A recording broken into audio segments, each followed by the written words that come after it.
नमस्कार दोस्तों, वेलकम है आपका द स्टोरी सोसाइटी में।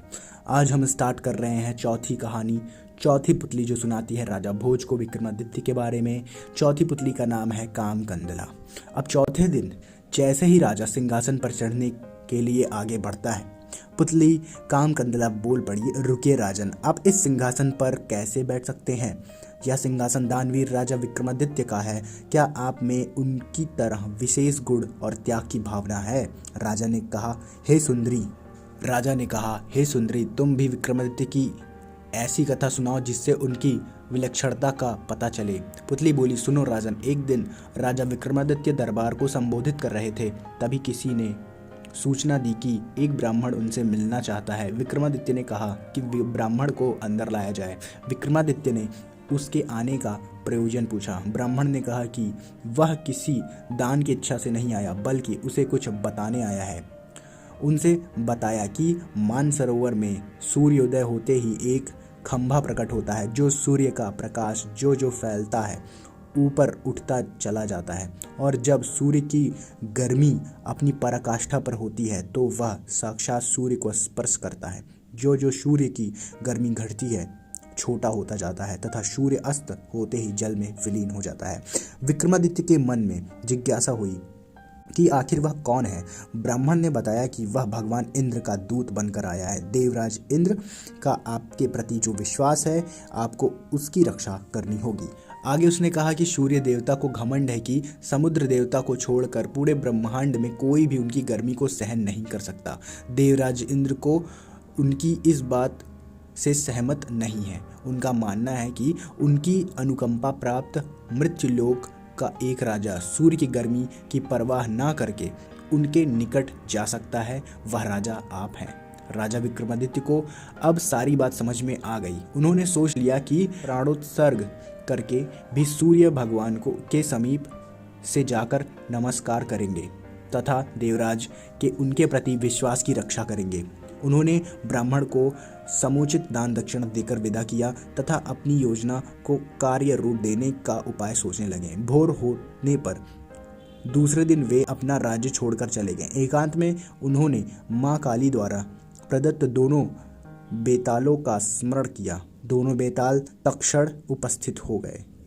विक्रमादित्य को दोनों बेताल ने बताया कि उन्हें उस खंभे के बारे में सब कुछ पता है। दोनों बेताल उन्हें मानसरोवर के तट पर ले गए। रात उन्होंने हरियाली से भरी जगह पर काटी और भोर होते ही उस जगह पर नजर टिका दी जहां से खंभा प्रकट होता। सूर्य की किरणों ने जैसे ही मानसरोवर के जल को छुआ, एक खंभा प्रकट हुआ। विक्रमादित्य तुरंत तैरकर उस खंभे तक पहुंचे।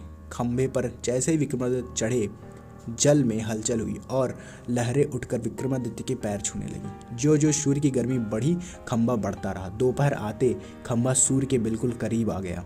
तब तक विक्रमादित्य का शरीर जलकर बिल्कुल राख हो गया। सूर्य भगवान ने जब खंभे पर एक मानव को जला हुआ पाया तो उन्हें समझते देर नहीं लगी कि विक्रमा को छोड़कर कोई दूसरा नहीं होगा। उन्होंने भगवान इंद्र के दावे को बिल्कुल सच पाया। उन्होंने अमृत की बूंदों से विक्रम को जीवित किया तथा अपने स्वर्ण कुंडल उतार कर भेंट कर दिए। उन कुंडलों की यह विशेषता थी कि कोई भी इच्छित वस्तु वे कभी भी प्रदान कर सकते। सूर्यदेव ने अपना रथ अस्ताचल की दिशा को बढ़ाया तो खंभा घटने लगा। सूर्यास्त होते ही खंभा पूरी तरह घट गया और विक्रम जल पर तैरने लगे। तैरकर सरोवर के किनारे आए और दोनों बेतालों का स्मरण किया। बेताल उन्हें फिर उसी जगह लाए जहां से उन्हें सरोवर ले गए थे।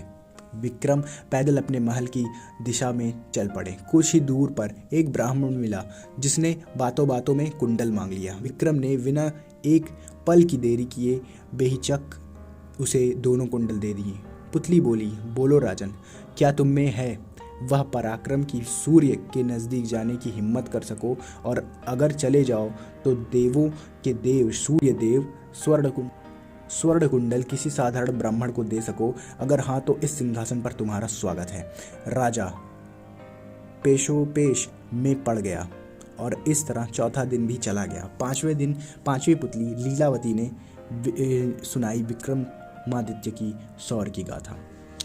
ये चौथी पुतली जो कामकंडला थी, इसने विक्रमादित्य के बारे में बताया और इसके पहले भी 3 पुतलियों ने कहानी सुनाई थी राजा विक्रमादित्य के बारे में। अगर आप पीछे की जो कहानियाँ हैं वो देखेंगे तो आपको बहुत ही अच्छा लगेगा। और अगर आप इस चैनल पे नए हैं तो सब्सक्राइब ज़रूर करिएगा, आपको बहुत ही अच्छा कहानी यहाँ पे मिलेगा। मिलते हैं फिर नेक्स्ट 5वीं पुतली की कहानी पर। तब तक के लिए सपोर्ट करिए, सब्सक्राइब करिए, शेयर करिए हमें। धन्यवाद।